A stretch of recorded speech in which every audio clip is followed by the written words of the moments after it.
This is A People's History of Kansas City. I'm Suzanne Hogan. For the very first time in our history, Kansas City will be a host city for the FIFA World Cup. Maybe you've heard something about it. First up, we have Kansas City. Fans are already trying to snatch up tickets for the 6 games this summer at Arrowhead Stadium. So leading up to the games here on the podcast, we've been exploring the question, how did we become a soccer city in the first place? KC baby on 3, 1, 2, 3. KC baby! In our episode, The Immigrants Who Made Us a Soccer City, we learned about soccer's earliest chapter in Kansas City, about the people from Europe, Central and South America who first brought the sport here in the early 1900s. Allá se practica mucho un deporte que se llama fútbol soccer. They thought we were crazy when we started kicking the ball. Some of you may remember how these pioneering soccer players fought for respect and field space. They would tease them, say, that's an easy game. Anybody can play that. It's not like a real game, hardy game like American football. This episode starts where that one left off. We'll follow how soccer struggled to gain a stronger foothold in popular culture across this country and in Kansas City. Soccer is probably the most watched sport in every other country except America. It'll take off. Just give it time. It'll take off. There were a lot of sports fans, even sports fans who loved watching the World Cup every 4 years, who just felt like it just doesn't work here. People don't get it. Legitimacy is what we were fighting for. That's the word, legitimacy, because we just didn't have it. People in Kansas City tried some creative things to establish professional soccer teams and leagues back in the day. From hosting the biggest football star in the world in the 1960s. When we found out he was coming, that was huge. I think we had 19,000 people come to the game to see Pele. To putting on wild laser light shows to dazzle fans in the 1980s. Feel the fire of a hot winter night with the comets. But a lot of the soccer success we're experiencing right now is thanks to a Kansas City businessman who is actually more famous for the other football. I think you could make a pretty convincing case that were it not for Lamar Hunt, the World Cup would not be in Kansas City.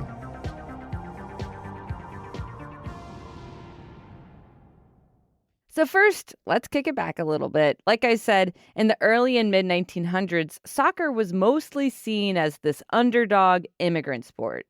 That's what we saw around Kansas City, too. A recreational activity organized by the social groups, businesses, athletic clubs, churches, and schools associated with these tight-knit communities. National soccer leagues and teams did exist to some degree, even back then, but it was more of a piecemeal effort. There have been times where soccer has been fairly bleak in the U.S. in terms of being on the world stage. Phil West is a soccer writer and author of the book, The United States of Soccer. But it is something that has continued. There has been this kind of presence. There have been teams, there have been clubs that have continued on for well over a century now. The U.S. played its first international soccer game in 1885 against Canada, but they lost. In 1904, the Olympics were hosted here in Missouri, in St. Louis, and the U.S. had actually 2 men's soccer teams compete. The squads were made up of mostly St. Louis players, and they won both silver and bronze medals. The United States Football Association formed in 1913, kicking off the U.S. Open Cup. It's the country's oldest knockout soccer competition. And that was a competition that involved teams from all across the U.S. And that was something that kind of galvanized and organized this American soccer identity. And it's a tournament that's still around today. In 1930, the U.S. went to the first ever FIFA World Cup. FIFA is the international governing body for the sport. And get this, we got 3rd place. There were only 13 teams. It was kind of whoever could get to Uruguay by boat. So that was a little bit of a challenge. Another notable moment for U.S. soccer happened at the very middle of the 20th century. In 1950, the U.S. team beat powerhouse England in a World Cup tournament match. It was dubbed the Miracle on the Grass. But after that surprise win, the U.S. men's team wasn't good enough to qualify for the World Cup again until 1990. And if you're wondering about the women, well, FIFA wouldn't even hold a Women's World Cup until 1991. which the U.S. won.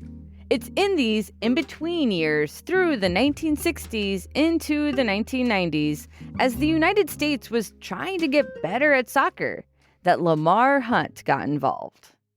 Lamar Hunt was the son of one of the richest men in the world, a wealthy oil tycoon, and he loved competition of all kinds. His childhood nickname was Games. I can remember as a young boy, I used to play imaginary football or baseball games. Here he is speaking at his alma mater, Southern Methodist University in Dallas, Texas, a few years before he passed away in 2006. Lamar Hunt says he was really shaped by his experience of playing football in college. I had a love for the game, a love for participating in it, and the friendships that I developed and the hard knocks that I took because I wasn't a very good player. Being a professional athlete wasn't really in the cards for him, but using his wealth to make a business out of sports absolutely was. He was one of those nerdy kids who was constantly playing. Michael McCambridge has written a lot of books about sports, including Lamar Hunt's biography. He loved the idea of the crowd coming in and voluntarily having this moment of ecstasy, this moment of jubilation. Lamar Hunt is widely known for being the guy that started the American Football League, for naming the Super Bowl, and bringing the Chiefs to Kansas City. But his lesser-known love affair with soccer first started in 1962 while he was visiting his future wife Norma in Ireland. They went to a Shamrock Rovers game on a chilly night and found themselves in a standing room only crowd. A few years later, he watched his first ever World Cup final. It was a lot of people's first World Cup game. That 1966 final match between England and West Germany was the first time a FIFA championship game was broadcast globally via satellite. And it attracted over 400 million viewers worldwide.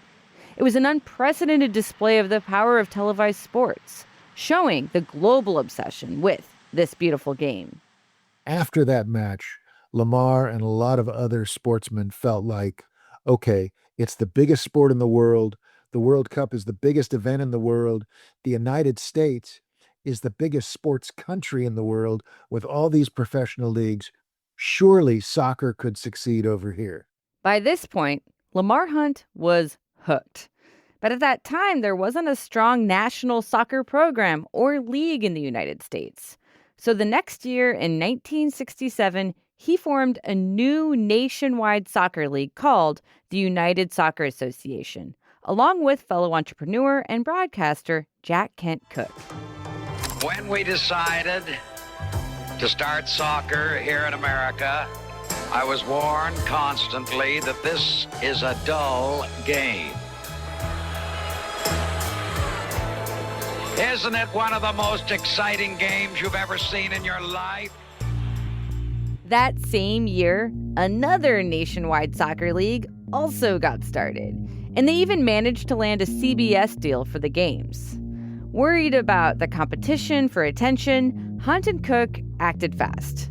Their new league imported 12 professional teams from Europe and South America during their off-season to play as the teams in select U.S. cities. Like Dundee United from Scotland came over to play in Dallas. Lamar Hunt owned that team. There was an Italian club who played in Chicago, a Brazilian team in Houston, and England's Wolverhampton Wanderers, aka the Wolves, played in Los Angeles. This is Wolves goalie Phil Parks talking about it all in the documentary 1967, when the LA Wolves conquered USA. We were in the dressing room and he said, we've been offered this tour to Los Angeles like for 9 weeks, like, and who wants to go? Well, yeah, thank you. I mean, I'd never been out of England. I hadn't even been to Wales. The Wolves won the championship that very first year. And then, a year later, the two competing national leagues combined and formed the North American Soccer League, or NASL. Lamar Hunt's Dallas Tornado team was a part of the merger, but in our own backyard, this merger left 2 teams in Chicago. So one of them, the Spurs, was sold to Kansas City, making them our very first professional soccer team. John Tyler was the general manager. When we first came to Kansas City, there was a lot of excitement. People wanted to buy season tickets. They wanted to get in on it. They thought it would be like the Chiefs. So what exactly made the Kansas City Spurs different from the soccer teams that came before? Well, first off, they got paid, and their players were from other minor and pro leagues from around the world. Let's see, we had some from Ireland, Scotland, Germany, Italy. I think we had two Americans. Yugoslavia, Brazil. The early Spurs matches were held at Municipal Stadium, where the Chiefs and the Kansas City Athletics, our old baseball team, also played back in the day. We had some fans, not many of them, but a good core base. I don't know what the number would be, but a lot of Hispanics. I was just excited that they were having soccer games that my dad could go to because he was so homesick. Yolanda Medina Casey is the daughter of professional Mexican soccer star Chino Medina, who we met in our earlier soccer episode. Chino Medina had immigrated to Kansas City's west side and was part of the group that helped get soccer fields and recreational leagues first organized at Swope Park. The whole Medina family, of course, were Kansas City Spurs fans, and Yolanda, at age 14, was a Spurette, part of the dance squad that performed at the games. Dad went to every game that I performed, not because to see me, but to see a soccer game. I mean, and to just be in that environment and to do your chants, you know, that was the fun part. But beyond that eager core fan base, soccer was still far from the mainstream. It wasn't widely offered in schools yet, and the National League concept was still so new to people. That showed in the ticket sales, or lack of ticket sales. Organizers needed to do something bold. So, they invited the most famous soccer star in the world to the U.S. to help spread the word. ¿Cómo se llama? My name is Edson Arantes do Nascimento. Pele nickname. Brazilian soccer star Pelé in a lot of ways served as an ambassador for the game. This is from an appearance he made on the Johnny Carson show to teach Americans like Johnny more about soccer. You play soccer? You play soccer? One of the best. You have to make it better. Do that again. Pelé grew up living in poverty in Sao Paulo. As a kid, he played soccer with makeshift balls like grapefruits and socks stuffed with newspapers. He went on to be a prolific goal scorer and led his Brazilian team to win 3 FIFA World Cups. And in the summer of 1968, he came to the United States to play a series of games against some of these North American Soccer League teams. And the Kansas City Spurs were one of them.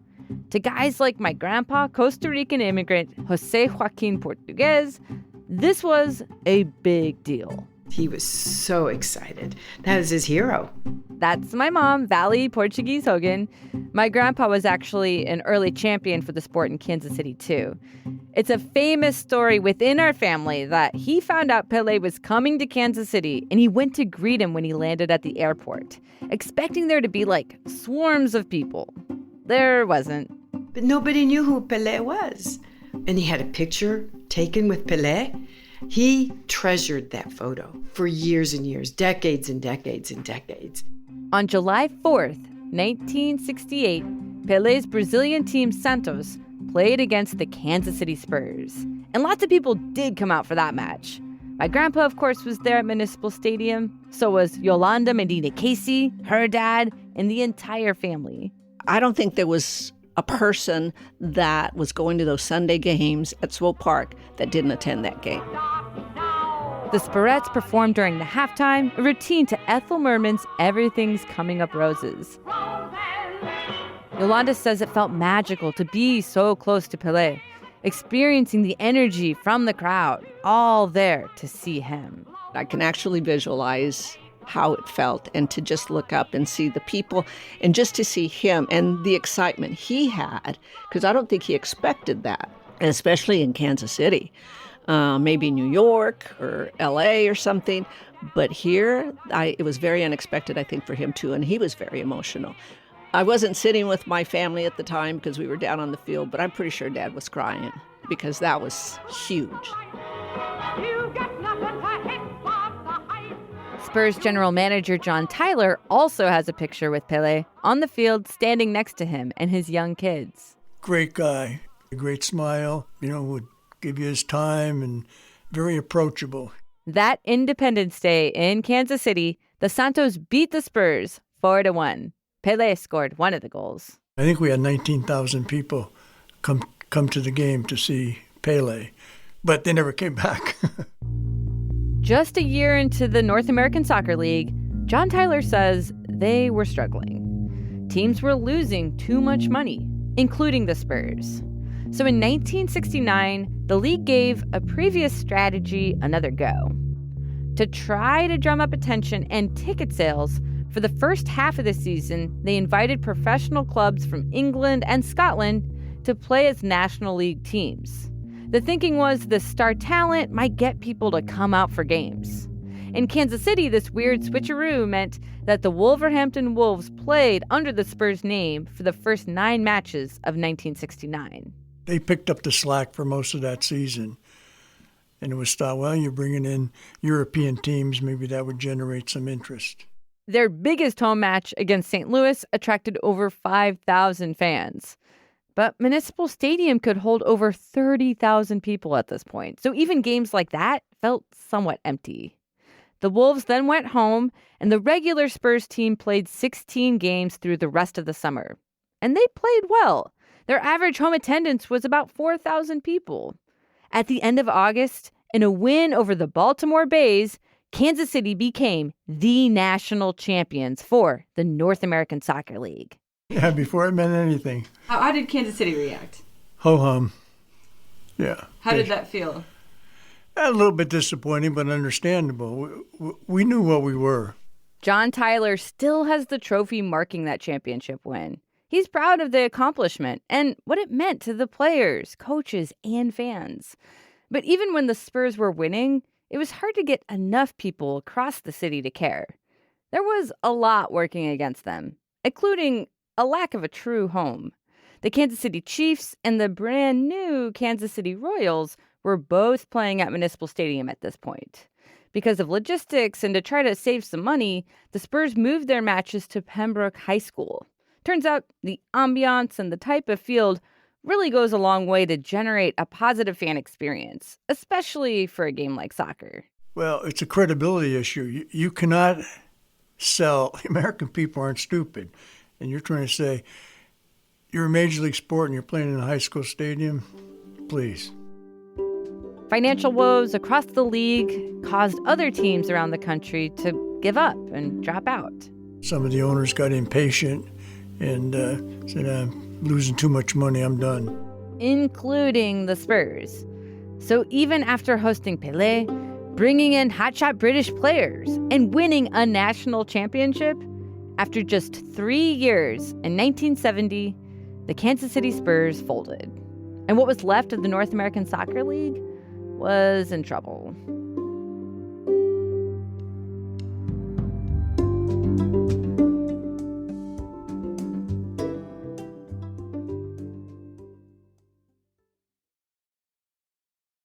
In 1970, our baseball team, the Kansas City Royals, were just a year old. Our American football team, Lamar Hunt's Kansas City Chiefs, won the Super Bowl. But it was a sad year for our city's first professional soccer team. The Kansas City Spurs were done. The North American Soccer League did chug along through the 70s, just with fewer teams in other cities. Lamar Hunt still owned the team in Dallas, remember? He had his hands in lots of professional sports teams and leagues. Soccer and American football, but also bowling, tennis, and basketball. But Michael McCambridge says there was something not quite there with the North American Soccer League compared to what other sports had. The NFL was the best American football league in the world. Major League Baseball was baseball at the very top level. Same thing with the National Basketball Association and the National Hockey League. But the North American Soccer League, even at its best, was like a 6th or 7th rate sport.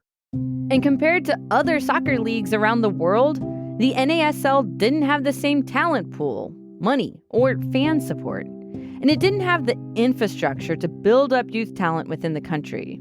On top of that, the U.S. national team kept failing to qualify for the largest soccer competition, the World Cup.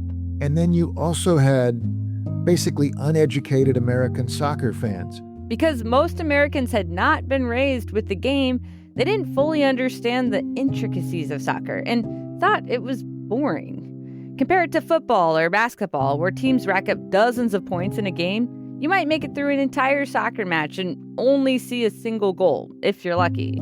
American soccer fans who come to the game late, they go through these stages. I went through them myself. Like when they're just learning the game, you hear fans say, okay, this game would be okay if they did these 10 things that are done in American sports.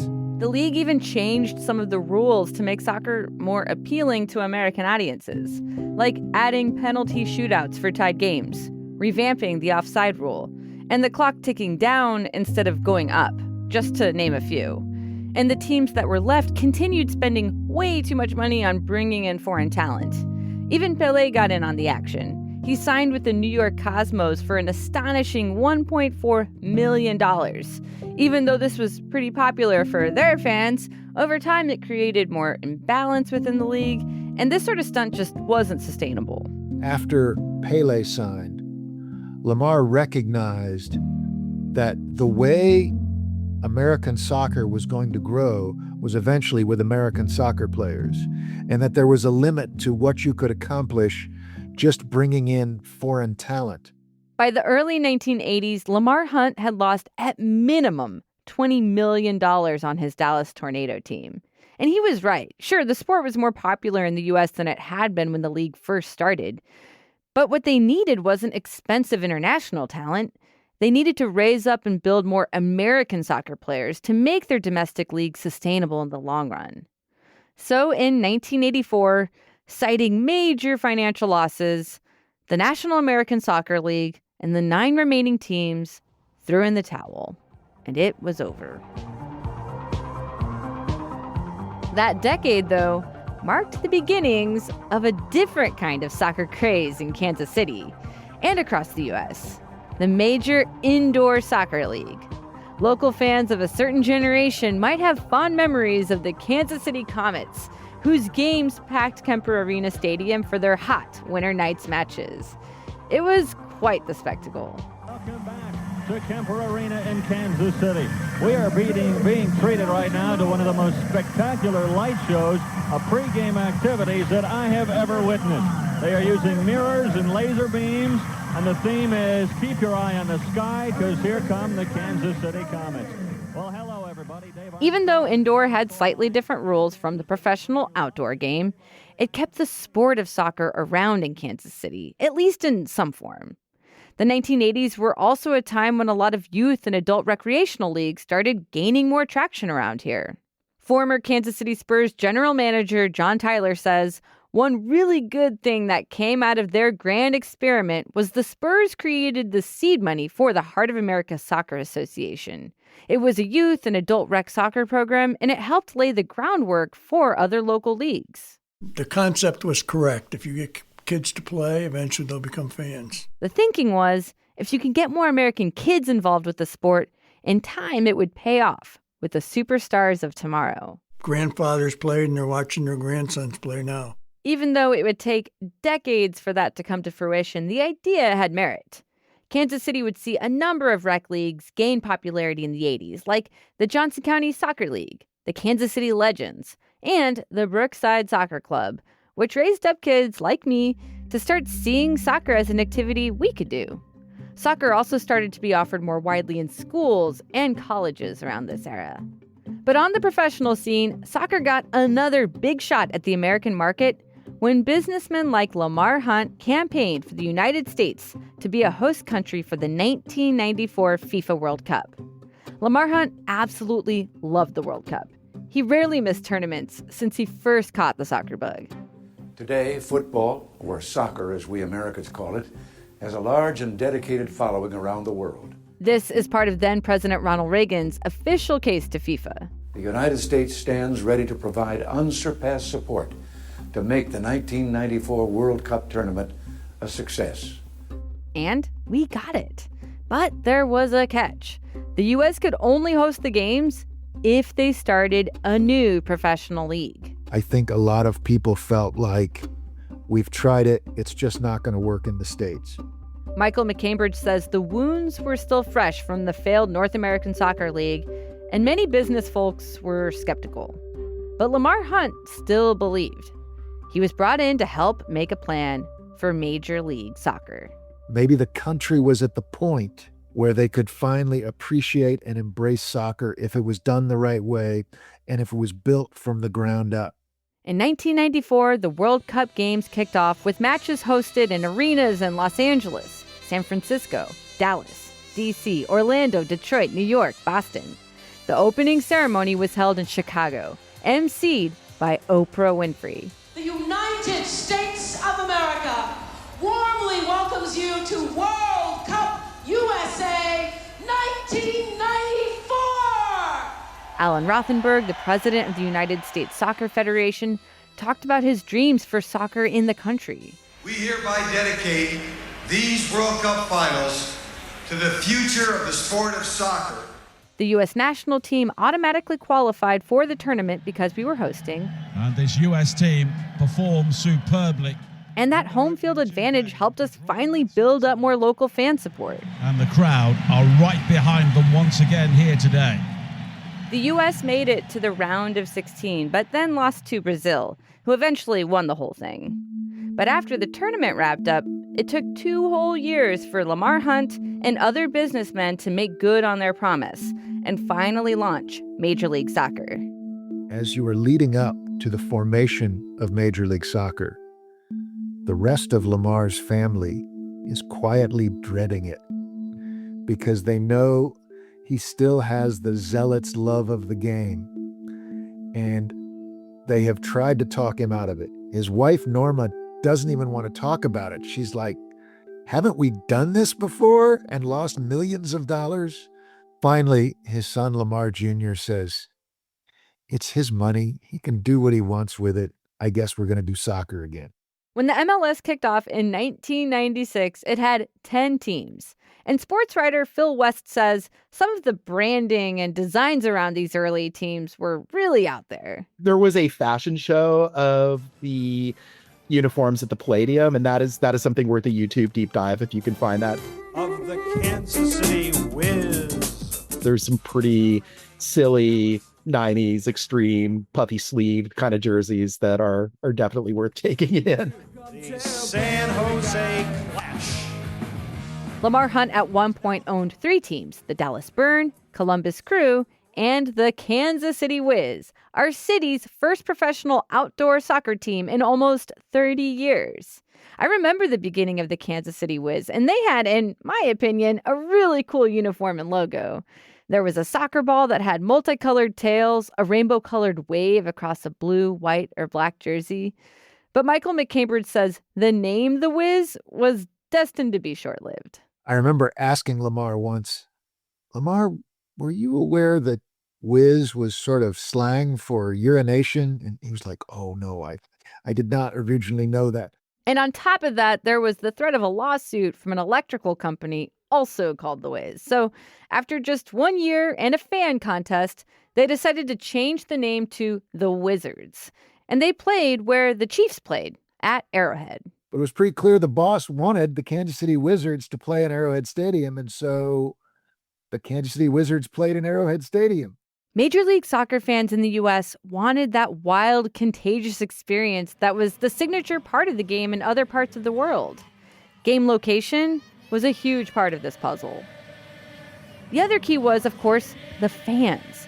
And the Wizards got their own fan clubs, first called the Mystics and then later the Cauldron. In those early years, the Cauldron worked with the team to establish a dedicated fan area behind the goal at Arrowhead. They would play music and lead the crowd in chants. I remember many of those games, and they did their best to create a vibe and fill that giant space with their energy, but that wasn't exactly easy. American football stadiums are huge. Arrowhead can pack in over 70,000 fans during a Chiefs game. To get 20,000 out for a soccer match is great, but it could still feel empty. Lamar Hunt realized soccer needed a home of its own, a soccer-specific stadium with a more appropriate scale. Lamar tried to do it a couple times in Columbus, and the voters in Columbus voted it down. Finally, he made the decision. He was going to build a soccer-specific stadium himself. He spent almost $30 million on the Columbus Crew Arena in Ohio, making it the very first professional soccer-specific stadium built in the country. It was completed in 1999, and it got a lot of attention. It showed not only American soccer fans, but investors and businessmen the difference, how transformative a soccer-specific stadium could be. That led to more and more cities getting their own soccer-specific stadiums, and now nearly every team in the MLS has one. It has made all the difference, and that doesn't happen without Lamar. I'm not even sure Major League Soccer survives if Lamar doesn't build that stadium in 1999. That same year, in 1999, the nation's longest-running soccer tournament changed its name to the Lamar Hunt U.S. Open Cup, in honor of his lifetime of dedication to the sport. And in time, the MLS created an academy system across the league to develop more homegrown youth talent. In 2006, Lamar Hunt decided to say goodbye to the Kansas City Wizards. He sold it to another local ownership group. Here he is talking about what the big change meant for him on Metro Sports. Pleased to see it happen. Emotionally difficult for us to step aside from the Wizards, but there have been a lot of happy memories. Lamar Hunt passed away later that year at the age of 74. Back then, there were 13 teams in the MLS, but Lamar Hunt always had faith it would grow. And he was right. Today, there are 30 Major League Soccer teams, with plans for an expansion to bring in even more. After the Wizards were sold, the team temporarily played at a baseball field in Kansas, and then they embarked on a massive rebranding effort. Kansas City's Major League Soccer team will no longer be called the Wizards. The team's new name is Sporting Kansas City, and this is no April Fool's Day. I'm dead serious, folks. Like a lot of big changes, at first, Sporting KC was met with some skepticism. Oh, boy, I don't know if this one's going to fly or not. I just put it on my Facebook page. I just put it on Twitter a half hour ago, and I not received one positive comment yesterday. But the fans stuck with it. Now this more European style of naming clubs is quite the trend in the MLS, including with our cross-state rival, St. Louis SC. Sporting KC ended up setting down roots in Wyandotte County near the Kansas Speedway. 15 years after getting a Major League Soccer team, Kansas City's Sporting KC finally has its own stadium. The cheering section at the new stadium is named the Cauldron after their oldest supporter group. You can still spot some vintage Wizards imagery at matches. Michael McCambridge was part of the 19,000 fans that welcomed Sporting KC to their new home. It was just an electric atmosphere, and from that moment, I felt like, okay, this is going to work, and when other cities do this, it will work for them as well, and soccer can succeed in the United States.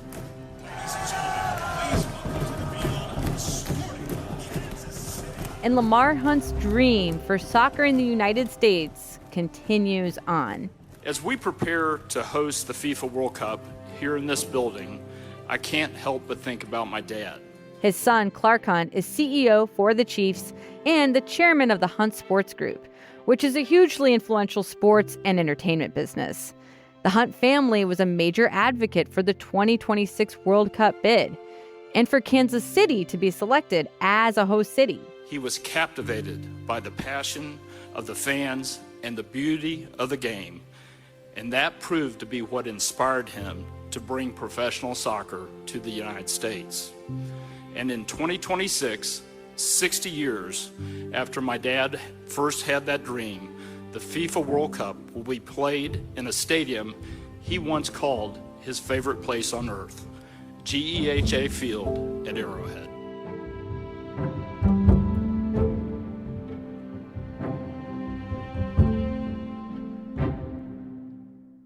Of course, there is a whole other group of players we haven't talked about yet. And now you drive down, and this is a town that is red, and it is blue, with Royals and Sporting, and now it's teal. The rise and dominance of women's soccer, coming up on the next episode of our series.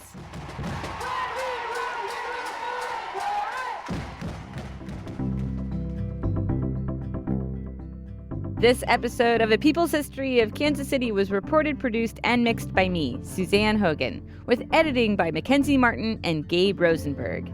Special thanks this episode to our intern, Jacob Smolin. This is the second installment of a series we're doing leading up to the World Cup in collaboration with Great Game Lab at Arizona State University and us at 250 Initiative at New America. If you have some information, your own stories, or know someone from the past who made a major contribution to our local soccer scene and deserves some praise, send it my way. Our Instagram is KC People's History, or email the show at peopleshistorykc@kcur.org. You can also find more World Cup coverage at kcur.org/World Cup. A special thanks this episode to the Missouri Valley Room at the Kansas City Public Library and head librarian Michael Wells, Sporting KC, FC Dallas, the Hunt Sports Group, KCUR's Carlos Moreno, and the Great Game Lab at Arizona State University, which explores how sport connects us to the rest of the world. You heard sounds from Kansas City Current, the Kansas City Star, P.D. Romano's Sporting KC, The Cauldron, Hispanic Oral History Collection from the Kansas City Public Library, NBC's Tonight Show starring Johnny Carson, Chase from Midnight Express by Giorgio Moroder, the Kansas City Comets, Southern Methodist University Library's digital collections, freesound.org, FIFA, the BBC, 1967 when the LA Wolves conquered USA, Ethel Merman, Everything's Coming Up Roses, the National Archives, WFAA, the MLS, Time Warner Cable Metro Sports, KSHB 41, KMBC 9, and Blue Dot Sessions. We are a production of KCUR Studios, a podcast network in Kansas City. Hey, if you love this show, send this episode to a friend and consider making a donation to the station that makes it all possible. Go to kcur.org, hit that donate button, really at any amount, and tell them just how much you love this show. We'll be back next month with another episode about the everyday heroes and underdogs who shaped Kansas and Missouri. I'm Suzanne Hogan. Take care, and thanks for listening.